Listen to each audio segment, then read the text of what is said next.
చెప్తున్నారు. మరోవైపు అక్కడ హాస్పిటల్ దగ్గర సిచ్యువేషన్ మనం చూస్తున్నాం. ప్రాణాలు కోల్పోయినటువంటి వాళ్ళ కుటుంబ సభ్యులు, వాళ్ళ బంధువులు అక్కడ కన్నీరు మున్నీరుగా ఏడుస్తున్నారు, గుండెలు బాదుకుంటూ ఏడుస్తున్నారు.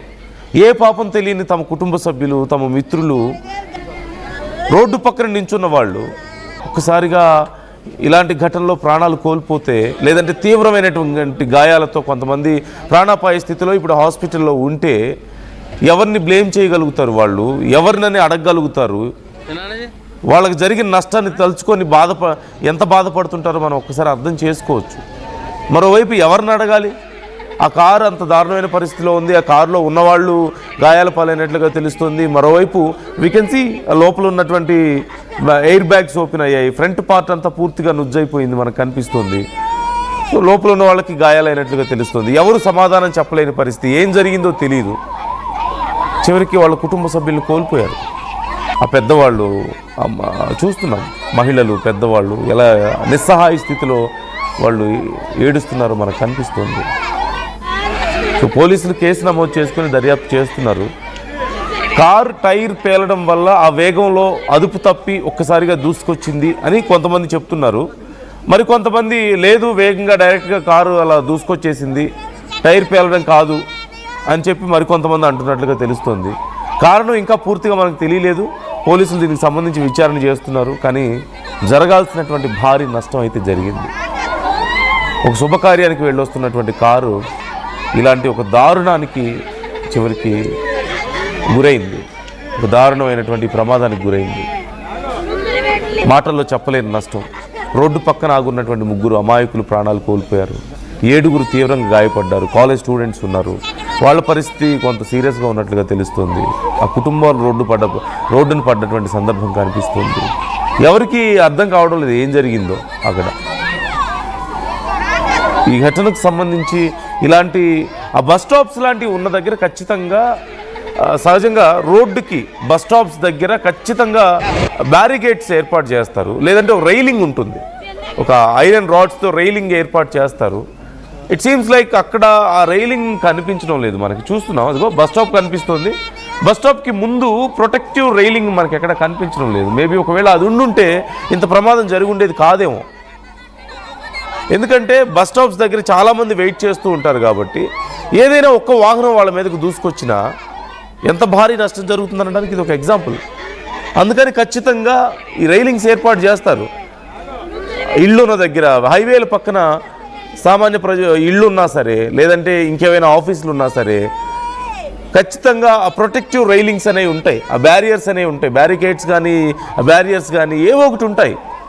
But there is nothing. It's a national highway and అక్కడ ఏం కనిపించడం లేదు మనకి. It's a clear negligence. ఖచ్చితంగా ప్రమాణాలు పాటించకపోవడం వల్ల కూడా ఇంత భారీ నష్టం జరిగింది. ఇప్పుడు ఒకవేళ కనుక అక్కడ ఏర్పాటు చేయాల్సిన రైలింగ్స్ కానీ ఆ బ్యారికేడ్స్ కానీ ఏర్పాటు చేయకపోవడం కూడా ఈ ప్రమాదానికి కారణం అయి ఉంటే, ఇంత నష్టం జరగడానికి కారణం అయి ఉంటే, who is responsible for that? ప్రభుత్వాలు కాదా? అక్కడ ఉన్న స్థానికంగా అక్కడ కాంట్రాక్ట్ తీసుకున్నటువంటి ఆ కాంట్రాక్టర్స్ కాదా? కేంద్ర ప్రభుత్వం, నేషనల్ హైవే అంటే కేంద్ర ప్రభుత్వం. ఎవరిని అడగగలగాలి ఇప్పుడు?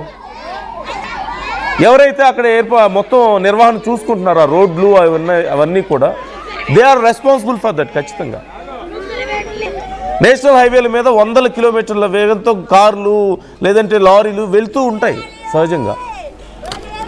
కానీ ప్రాపర్ ప్రికాషన్స్ తీసుకోకపోవడం వల్ల కూడా ఈ ప్రమాదానికి కారణం అయింది అంటే పరిస్థితి ఎలా ఉంటుందనేది ఒకసారి చూడండి. ఎవరిని ఇక్కడ బ్లేమ్ చేయాలి మనం? చాలామంది రెస్పాండ్ అవుతున్నారు ఈ ఘటనకు సంబంధించి. I would like to read some comments. ఎవరెవరు ఎలాంటి అభిప్రాయాలు వ్యక్తం చేస్తున్నారో కూడా నేను చదివి వినిపించే ప్రయత్నం చేస్తున్నాను. చాలామంది రెస్పాండ్ అవుతున్నారు. మీ ఒపీనియన్ ఏంటి? ఎవరిని ఇక్కడ తప్పు పట్టాలి? ఒక శుభకార్యానికి వెళ్ళి వస్తున్నటువంటి కారు ఇంత దారుణమైనటువంటి ప్రమాదానికి గురైంది, టైర్ బ్లాస్ట్ అయి ఉండొచ్చు అంటూ కొంతమంది చెప్తున్నారు, లేదు ఓవర్ స్పీడ్ అని కొంతమంది చెప్తున్నారు, అండ్ వాళ్ళు కూడా గాయపడ్డారు. మరోవైపు రోడ్డు పక్కన ఉన్నటువంటి అమాయకులు ప్రాణాలు కోల్పోయారు, కాలేజ్ స్టూడెంట్స్, స్కూల్ స్టూడెంట్స్. పాపం వాళ్ళ కుటుంబం పరిస్థితి ఏంటి ఒకసారి మీరు ఆ స్క్రీన్లో చూడండి. వాళ్ళు ఎంత గుండెలు బాదుకొని ఏడుస్తున్నారు. వాళ్ళ తప్పేంటి అక్కడ? వాళ్ళ కుటుంబం రోడ్డును పడడానికి కారణం ఎవరు అక్కడ? Whose mistake is this? Whom we should blame ikkada? What's your opinion about this? ఒకసారి ఇక్కడ చాలామంది కామెంట్ చేసే ప్రయత్నం చేస్తున్నారు. రమణ కామెంట్ చేస్తున్నారు, ఆంధ్ర తెలంగాణలో ఏదో జరుగుతుంది, దీన్ని అధికారులు ఆలోచించాలి. ఈ కంటిన్యూగా జరుగుతున్నటువంటి ఈ ప్రమాదాలకు సంబంధించి ఎవరికి అంతుపట్టడం లేదు. వరుసగా అంతకుముందు బస్సు ప్రమాదాలు జరగలేదని కాదు, అంతకుముందు కూడా కొన్ని బస్సు యాక్సిడెంట్స్ లాంటివి జరిగాయి. బట్ స్టిల్ బస్సు ప్రమాదాలు ఈ మధ్య ఎందుకు ఇంత ఎక్కువగా జరుగుతున్నాయి? ఎక్కడ చూసినా తెలుగు రాష్ట్రాల్లోనే ముఖ్యంగా వారం 10 రోజులు తిరగకముందే 4-5 భారీ ప్రమాదాలు, పదుల సంఖ్యలో ప్రాణాలు కోల్పోతున్నారు. ఏ ఒక్క ఇది ఘటన చూసినా సరే. ఇక కార్ల గురించి బైకుల గురించి చెప్పాల్సిన పనే లేదు. So what's happening? ఒకసారి ఎందుకు జరుగుతున్నాయంటారు? ఇంత తీవ్రమైనటువంటి ప్రమాదాల కారణం ఏంటి? ప్రమాదాల తీవ్రత పెరగడానికి కారణం ఏంటి? ఆ సంఖ్య పెరగడానికి కారణం ఏంటని మీరు అనుకుంటున్నారు? కామెంట్ చేసే ప్రయత్నం చేయండి. వరుస ప్రమాదాల కారణం ఏంటి అని ఆర్టీవీ అడిగినటువంటి ప్రశ్నకు ఎవరు ఎలా రెస్పాండ్ అయ్యారు చూద్దాం. అతివేగం అని 70% మంది అంటుంటే ఏదో కీడు శంకిస్తోంది, సంథింగ్ ఈజ్ హ్యాపెనింగ్. ఇక్కడ ఈ కామెంట్ కూడా అదే ఉంది. రమణ చేసినటువంటి కామెంట్, ఆంధ్ర తెలంగాణలో ఏదో జరుగుతుందో దీన్ని అధికారులు ఆలోచించాలి. ఖచ్చితంగా అవును అని చెప్పేసి వీర్ కామెంట్ చేస్తున్నారు. అంటే పైన చేసినటువంటి కామెంట్కి శాంతి జరగాల్సిందే అంటూ మరొకరు కామెంట్ చేస్తున్నారు, వీర్ కామెంట్ చేస్తున్నారు. సత్య 2025 అసలు మంచిగా లేదు, అందరూ చాలా జాగ్రత్తగా ఉండాలి అంటూ కామెంట్ చేస్తున్నారు సత్య. 2025లో ఎన్నో విపత్తులు మనం చూస్తున్నాం, తుఫాన్లు చూస్తున్నాం, ప్రమాదాలు చూస్తున్నాం. ఇక అహ్మదాబాద్ ఫ్లైట్ ఇన్సిడెంట్ మనం చూసాం, అక్కడ జరిగినటువంటి ఎంత దారుణమైనటువంటి ప్రమాదం జరిగిందో. ఆ తర్వాత వరుసగా ఎన్నో ఫ్లైట్ ప్రమాదాలు జరగడం కానీ, తర్వాత ఈ బస్సు ప్రమాదాలు కానీ, ఇక జరుగుతున్నటువంటి హైవేల మీద జరుగుతున్నటువంటి ప్రమాదాలు కానీ, ముఖ్యంగా సంచలనమైనటువంటి 2 తెలుగు రాష్ట్రాల్లో సంచలనమైనటువంటి క్రైమ్ ఇన్సిడెంట్స్ నమోదవడం, క్రైమ్ కేసెస్ నమోదవడం, చిన్న పిల్లలు కూడా ప్రాణాలు తీసే స్థాయికి వెళ్ళడం, క్షుద్ర పూజల దగ్గర నుంచి మొదలు పెడితే ఎన్నో దారుణాలు ఇక్కడ మనకు కనిపిస్తున్నాయి.